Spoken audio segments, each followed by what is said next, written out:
بسم اللہ الرحمن الرحیم۔ ناظرین السلام علیکم ورحمۃ اللہ۔ ناظرین، آج ہم بہاؤالدین نقشبند رحمۃ اللہ تعالیٰ علیہ آپ کے متعلق گفتگو کریں گے۔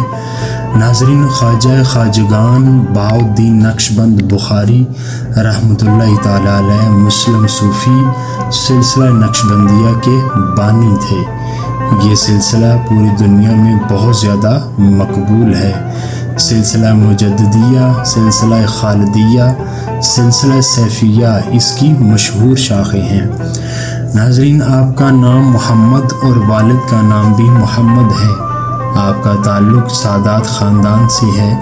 اسلامی تاریخی شہر بخارا سے 3 میل کے فاصلہ پر قصر ہندواں نیا نام قصر عارفہ نامی قصبہ میں 14 محرم الحرام 728 ہجری میں پیدا ہوئے۔ ناظرین، محمد بن محمد بہاؤالدین بخاری سلسلہ نقشبندیہ کے بانی، ان کا لقب شاہ نقشبند یعنی کہ اس کی تشریح علم الہی کی لسانی تصویر کھینچنے والا سے کی گئی، یا زیادہ صوفیانہ انداز میں اپنے دل میں کمال حقیقی کا نقش رکھنے والا۔ انہیں الشاہ کا جو لقب دیا گیا ہے، اس سے مراد روحانی رہبر ہے۔ نسبت الاویسی سے یہ مراد ہے کہ ان کی نسبت روحانی براہ راست حضرت سیدنا خضر علیہ السلام اور تاجدار کائنات صلی اللہ علیہ وآلہ وسلم سے تھی۔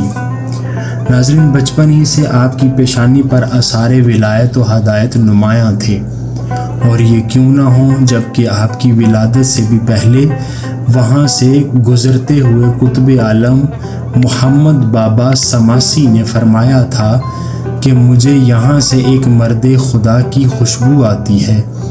ایک اور مرتبہ فرمایا اب وہ خوشبو زیادہ ہو گئی ہے، اور جب آپ پیدا ہوئے اور دعا کے لیے آپ کے پاس لائے گئے تو انہیں اپنی فرزندی میں قبول فرمایا اور توجہات سے نوازا۔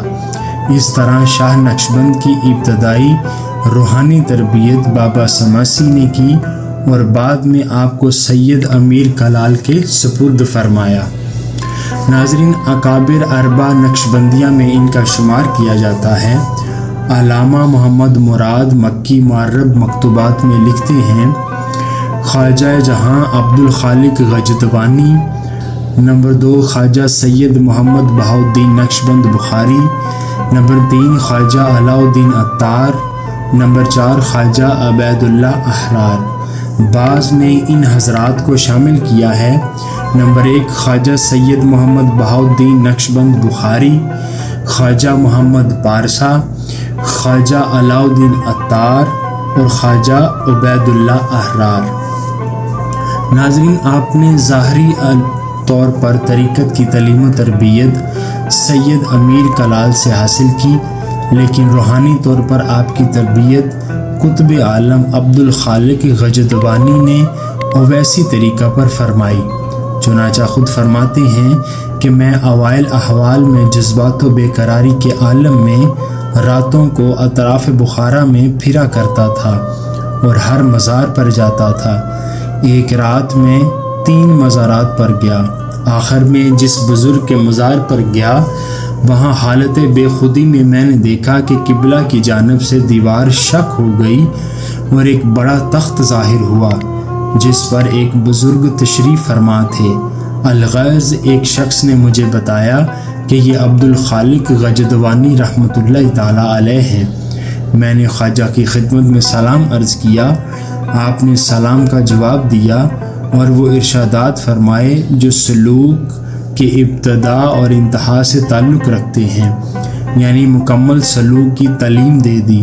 اس موقع پر تاکیدی طور پر آپ نے مجھے ارشاد فرمایا، استقامت سے شریعت کے شاہراہ پر چلنا، کبھی اس سے قدم باہر نہ نکالنا، عزیمت اور سنت پر عمل کرنا اور بدعت سے دور رہنا۔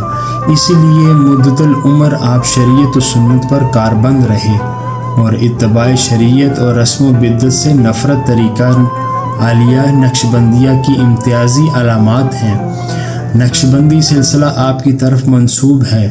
طریقہ عالیہ نقشبندیہ کی 3 اصلاحات وقوف زمانی وقوف عدتی اور وقوف قلبی شاہ نقشبند قدس سرہ نے مقرر فرمائی ہیں، اور آپ اویسی بھی ہیں کہ آپ کو روحانی نسب خواجہ عبدالخالق سے حاصل ہوئی۔ ناظرین، آپ کا وصال بروز پیر 3 ربیع الاول 791 ہجری 73 برس کی عمر میں آبائی گاؤں قصر عارفہ میں ہوا۔ ان کی قبر پر ایک شاندار مزار تعمیر کیا گیا اور یہ بخارا کے قابل ذکر مقامات میں شامل ہے۔ مشہور یہ ہے کہ آپ نے وصیت فرمائی تھی کہ میرے جنازے کے سامنے یہ شعر پڑھا جائے، جس کا ترجمہ ہے: میرے مولا، میں ایک مفلس کی حیثیت سے آپ کی بارگاہ میں حاضر ہوا ہوں، خدا را اپنا جلوہ جہاں آرا مجھے دکھا دے۔